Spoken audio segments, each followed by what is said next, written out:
Podcasting can sometimes feel like a lonely sport. Right now, I'm by myself, sitting behind a microphone, recording in my garage.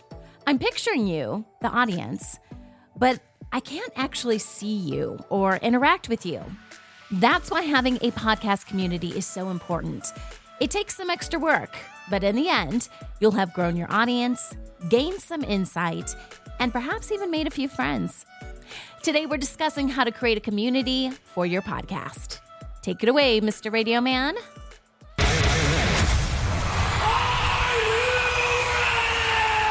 Podcast Your Business. Hello, everybody. Welcome back to another episode of Podcast Your Business. I'm Sunny Galt. I am a podcast coach and mentor who's a little bit under the weather today. Can you guys hear it in my voice?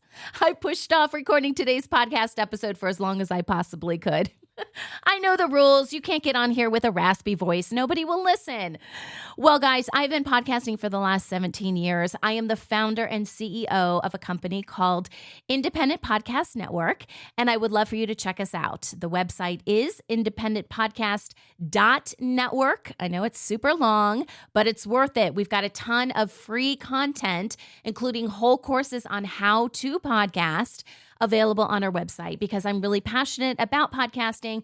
As I mentioned, I've been doing this a long time and I want to help you guys. And then our network also works with podcasters if you're ready to monetize and you want to work with advertisers. But today I am here with my little old raspy voice to show you how to create amazing podcasts for your business. And we do this by mastering The 5 P's of podcasting. That's right. The 5 P's are prep, plan, produce, promote, and profit. And I created these 5 P's, or I kind of lumped them together when I was releasing my very first course about how to podcast. And the course was all about how to have a successful show. And I thought, well, what are the different components? So those are the 5 P's. And then in each episode for Podcast Your Business, we take a look at a different P word, right? And we elaborate on it and we talk a little bit more about it. We go in depth. And today is no exception. So, Mr. Radio Man, which of the 5 P's are we talking about today? Plan. Yeah, this was a tough one. I was like, which P do I put this in? Because creating a community can happen at various stages. It really depends on why you're creating your community. So I put this into plan because this is the stage where you could begin to think about this. You may want to know before you go into the production process if this is something you're going to work on right away. It may impact what you do with your episodes, or maybe this is something you decide to do later down the road, but it still belongs in this whole planning process. So here's what we're going to talk about today. There's 3 bullet points. First, how having a community can help your podcast. Why even talk about creating a community? Why is this important for shows? So we'll talk about that. We're also going to go step by step and give you some ideas on how you can build a strong podcast community. And I think a lot of these can be applied to creating a community in general, but there are some recommendations I have specifically for podcasts. And then we're going to talk about managing your community expectations because people kind of get into their head, oh yeah, I'm going to have a community and it's going to do this and that and the audience is going to love it. And that's not always what happens. So we need to learn to manage our expectations when it comes to community. It can be an incredible benefit to your podcast, but you also need to have some patience because it may not happen overnight. All right. We will get started on all this great information right after this quick break. So let's just go ahead and dive into this today. I want to preserve my voice as much as possible. How does having a community help your podcast? Well, in the past, I have talked about how intimate podcast listening can be. Think about this. A lot of times when you're listening to a podcast, it's just you with your AirPods, your earbuds, your headphones. So you are listening to somebody talk directly into your ears, into your mind, into your brain. I know that sounds a little bit weird, but it is. It's very intimate. You are not sitting around with a group of people watching a television show. It's a completely different experience. So when you have that sort of intimacy with someone, it is natural to want to take it to another level. Okay. And I kind of equate this to dating. Guys, it's been a long time since I've dated. I've been married for 19 years now.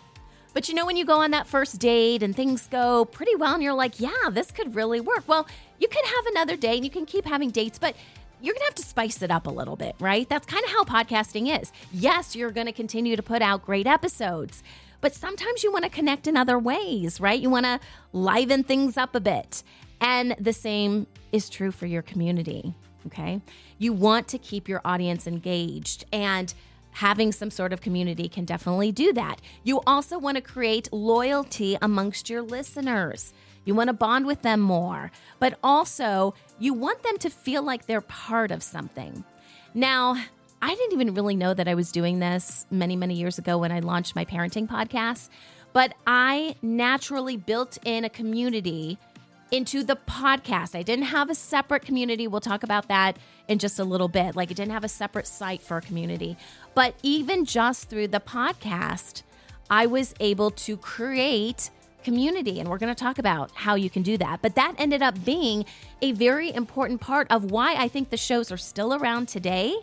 And we still have people listening and still have people engaging with us, is that on some level, I knew this was important way back when. I also think having a community is another great way for you to communicate with your audience and express things to them that you may not want to talk about on a podcast episode. I will give you an example. It just happened to me this week. So I have a separate podcast that I do, and I have episodes that come out, I don't know, maybe 3 times a week. It's very much involved. But as you can tell, I have been a little bit under the weather. And on Monday, I had zero voice. So this podcast usually comes out on Monday, Wednesdays, and Fridays. I had zero voice, but I don't have a community around this particular podcast. And I had no way to communicate with them, hey guys, an episode isn't coming out today because I have no voice. I thought about maybe doing like a little, 10-second promo or, kind of drop it into the feed to just say, hey guys, I'm so sorry. But I literally had like zero voice.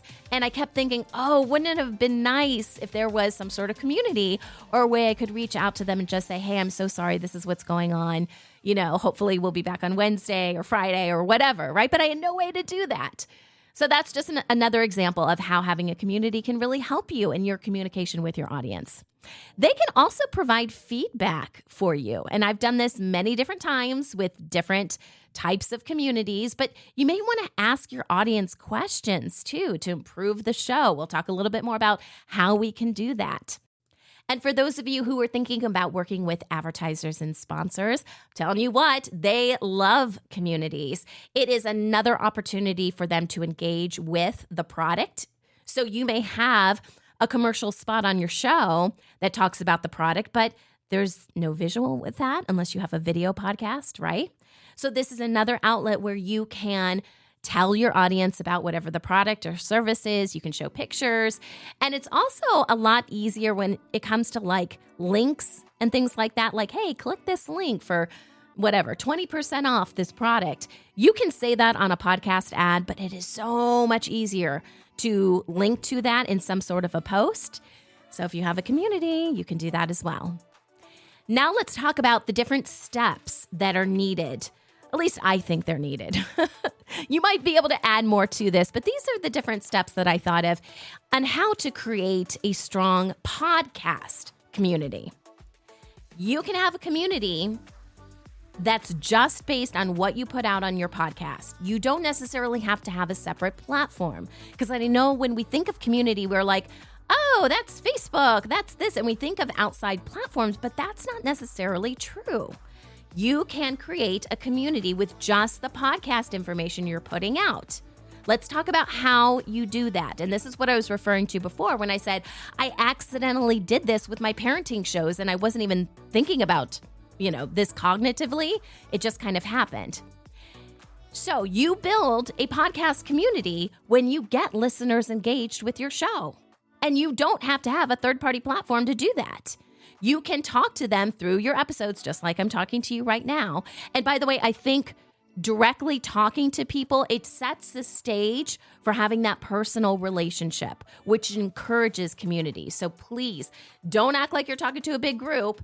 Act like you're talking to an individual. right? Make it personal. You can ask them to do things to become involved in your show. You can ask them to write a podcast review. And when they do, you discuss it on your podcast. You give them credit. Hopefully it's a good review. Otherwise, awkward. You can also do shout outs like, hey, I just heard from so-and-so, or so-and-so just sent me this in the mail. Sometimes that's called mailbag. You can create different segments like this. For my parenting shows, I had a ton of segments. Oh my goodness. I would have like funny parenting moments, and you can submit, your funny stories. And whether that was, some sort of written comment, then we would read it on the show, or perhaps they went as far to leave us some sort of video, or not really video. What was it? Just like an audio message, right? And then we would include that on the show as well. And it's great because then they hear themselves, and then they share it with their friends, and they feel like they're part of something. So that is community. Even without a third-party site, you are creating community with your podcast. I think it's also great to ask your listeners what they want. Again, this can be just done through your podcast. Ask them what kind of topics they want to know more about. You can also encourage things like, hey, send us an email, or I was talking about the voice messages. Send us a voice message or a voice note. You can dedicate an episode to the people that submit ideas. Like, hey, today we're talking about, the perfect baby stroller, and so suggested this topic. Thank you so much. Maybe they even wanted to, ask specific questions. There are whole podcasts that are based on people submitting questions. Like, that is the show. You find like a lot of like financial shows, people will submit financial questions and things like that. That's a whole episode. They just read someone's question that they sent in, and then they answer the question. So you can imagine, like, that's really interesting for people. Those are real life situations, and you're helping them. It's kind of like counseling a little bit, but it makes for great podcast content. So that's how you can do it within your show. And like I said, I did this with my parenting shows. I wasn't even cognizant that I was doing that. I did not have a third-party platform until much later on. So now we're going to kind of transition, okay? Because I do want to talk about how to build that kind of community on another platform, and, what kind of needs to happen to bring your audience over there. So first thing is you have to pick a platform. Now, I have been through many, many platforms, and by the time this episode comes out, and since this is more of an evergreen episode, I'm sure many, many other platforms are going to exist. So I'm not going to go into the details of which platforms I recommend. Here's what I will tell you though. If you do not pick a platform that people are already on, you're going to have a much more difficult time getting people to engage. That is just the nature of humanity, right? If someone is already there, wherever you're at, whatever social media platform you're on, they may not have the best tools. You may not agree with the algorithms. You may not agree with censorship or whatever your deal is. And I fall into that category. I am not on social media. But I will tell you, once I tried to take any community off of social media, it was so much harder for people to engage. So just keep that in mind. Okay, I'm not saying don't do it, just keep that in mind. What's nice about having these third-party platforms is you now allow your audience to connect with each other. Because when you're doing more segment type things and they're just participating in your podcast, yes, you are communicating with them, but there's really not a lot of your audience is communicating with another audience member. So keep that in mind, because all of that can be, really entertaining for your audience. And sometimes it's nice to meet other people and connect with them in different ways. And having some sort of third-party platform is a great way to do that. You can also share important content. That may be links to articles that you think your audience would appreciate. I know a lot of people just like memes. Who doesn't love a good meme, right? I know in the parenting world, just, beautiful pictures of a mom with her baby, with a lovely quote, Not necessarily even anything funny, although those are kind of cool too, but just like loving messages that, oh my gosh, you could have a whole channel or, a whole account, social media account, where that's all you do. And it would become wildly popular. So doing types of memes like that, obviously you want to promote your episodes when they come out. Just, don't make it too much about yourself. Really think about your audience and only make the content that you're putting out just a fraction of what they get. Otherwise, they're not going to be interested. This is just self-promotion and they will go somewhere else. And trust me, there are many, many places online where they can find community other than with your podcast. Okay? Just keeping it real here. I also think just like, with your podcast episodes, you want to be as real and authentic as possible.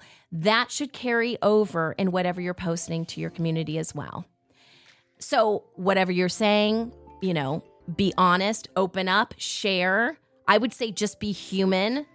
And as a good human, please reply to their messages. So when they leave comments, respond. Maybe it's just an emoji of some sort. Maybe it's a, one-liner, whatever. But show that you appreciate them. The people that do this on their YouTube channels, the people that do this through their social media accounts, those are the ones that have these active and thriving communities. And once you have your community, one thing that you could do to kind of solidify these relationships, consider some sort of live event or meetup. And this does not have to be super elaborate. It could be that you're already going to some place, right? Maybe you're vacationing with your family or whatever, and you post something. You say, hey, is there anyone that listens to the show that's also in this area? That's great. Maybe if your podcast like this podcast is focused on podcasters, I could very easily say, hey, if anyone's going to Podcast Movement, let me know. We'll have a little meetup. I would love to meet you, right? So maybe there's different things that you can do there. Now let's briefly talk about managing your community expectations. And this is just kind of, this is for your own sanity, you guys, because while I think communities can be amazing, they are a lot of work. I'm not going to lie. It ultimately will probably take a team for you to manage a successful community. But keep in mind, this should never be viewed as a business strategy. This is relationship building. That's the business you're in when you're creating a podcast community. It is going to take time, just like building any kind of relationship takes time. Remember the first date analogy I said at the beginning of this episode? Yeah, it takes a while to get from a first date to the second date and, and then you're moving in together. It takes time. It takes patience and understanding. So I would encourage you to do this in stages. If all of this seems very overwhelming, because I know some people listening to this may be like, geez, I just wanted to create a podcast and now I got to have this community.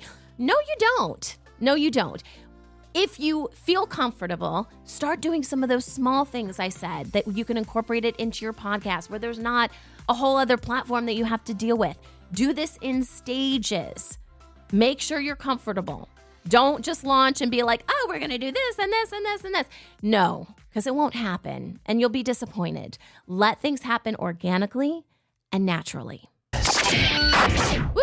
I made it through the episode, you guys. I had to take several drinks of water, a lot more edits than normal, but I wanted to get this episode out for you guys because in a couple days, I got to record the next episode.